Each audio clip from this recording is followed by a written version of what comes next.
Hello everyone, क्या हाल चाल। उम्मीद करें सभी स्वस्थ और मस्त होंगे और अपनी पढ़ाई में लगन होंगे। जैसा कि आप लोगों ने बताया, तो बोल रहे थे कि मुझे पूरी कंप्लीट फिजिक्स का टॉपिक चाहिए, महत्वपूर्ण टॉपिक जो आपके बोर्ड एग्जाम में सीधे दिखाई दे। तो उन सारे टॉपिक को आज हम चैप्टर वाइज लेकर आ चुके हैं कि आपके हमें चैप्टर में कौन कौन से टॉपिक को पढ़ने हैं और क्या पढ़ना क्या नहीं पढ़ना। ठीक है, तो देखेंगे यहाँ पे वैद्युत क्षेत्र था आवेश। आपका क्या चैप्टर वैद्युत आवेश क्षेत्र आपका पहला चैप्टर है। ठीक है, क्या पहला चैप्टर है?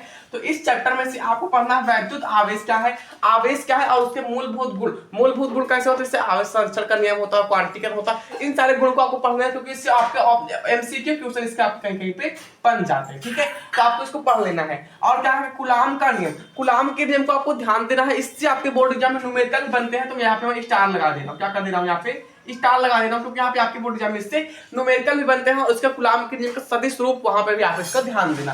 अब क्या है? वैद्युत आवेश वैद्युत क्षेत्र तथा वैद्युत क्षेत्र की तीव्रता। आप लोगों ने देखा होगा वैद्युत क्षेत्र की तीव्रता E बराबर होता है F अपान Q।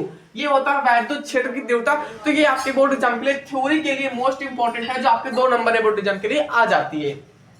इसके बाद क्या है? वैद्युत द्विध्रुव तथा वैद्युत द्विध्रुव आघूर्ण। ये भी वैद्युत द्विध्रुव आघूर्ण की परिभाषा आपके बोर्ड एग्जाम में P बराबर Q इंटू 12 परिभाषा यहाँ पे आपके बोर्ड एग्जाम में आती है, तो इसको भी आप वहां पे देख लेंगे। अब क्या है? वैद्युत द्विध्रुव के कारण वैद्युत क्षेत्र की तीव्रता, यहाँ पे डेरिवेशन मोस्ट इंपॉर्टेंट डेरिवेशन है।